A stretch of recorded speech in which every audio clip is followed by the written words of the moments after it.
Père, parle-moi encore, comme tu l'as fait par Jésus-Christ. Bonjour et bienvenue dans Uppercut by Pastor D. Donc, comme je l'ai annoncé hier, j'ai introduit pour le compte de cette semaine ces deux séquences sur l'enseignement secret de prospérité biblique. C'est un enseignement qui va transformer les cœurs et donner vie au projet.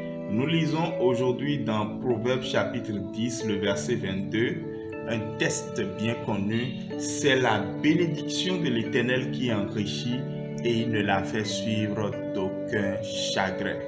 Une chose, mon frère, ma soeur, la bénédiction ne vient ni de l'Orient ni de l'Occident. La bénédiction vient de l'Éternel qui comble les besoins de ses enfants. Quelqu'un dit Amen. Oui, Dieu connaît tes besoins.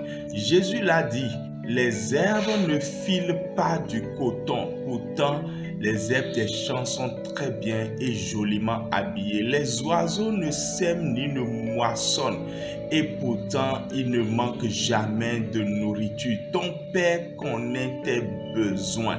Pendant 40 années, je dis bien pendant 40 années, un peuple a marché dans le désert et a été pris en charge par son Dieu.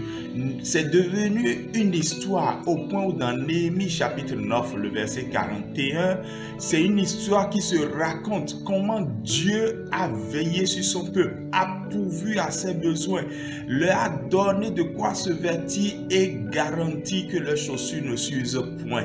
Notre Dieu prend soin de nous. C'est une réalité très tôt oubliée qui fait que beaucoup tombent dans le piège de l'amour de l'argent ou de la recherche effrénée jusqu'à en être tourmenté. Cet enseignement vous amènera à bien recalibrer la satisfaction de vos besoins par rapport au plan que votre Père a sur vous. Et ce qui est sûr, c'est que votre Père a un bon plan sur vous. Il veut que vous prospériez. Dieu veut que toi, tu prospères. Il y a deux parties. Il y a la volonté de Dieu et il y a ton action de prospérer. Et nous voulons déjà que tu sois certain que Dieu veut que tu prospères.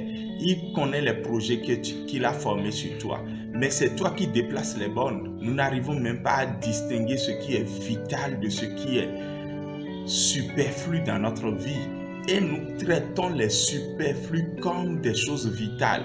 Voilà pourquoi beaucoup sont dans la frustration, attendent des ressources et des provisions de la part de Dieu qui ne viendront jamais. Parce que Dieu ne vous a jamais donné rendez-vous à ce niveau-là. Veillons à recalibrer notre foi sur ce que les Saintes Écritures disent. C'est la bénédiction de l'Éternel qui enrichit et il n'y aura pas de chagrin. Je prie que tout chagrin qui suit ton bien-être matériel et financier soit annulé au nom de Jésus. Que tes yeux s'ouvrent pour que tu connaisses la cause de ce chagrin au nom de Jésus.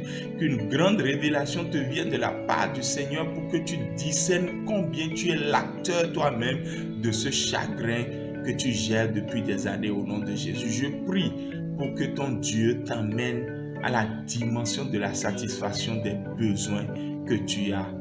Au nom de Jésus, nous avons prié. Amen. À la semaine prochaine pour retrouver deux autres numéros sur les 5 de la semaine consacrés à cette étude biblique, secret de prospérité biblique. Shalom.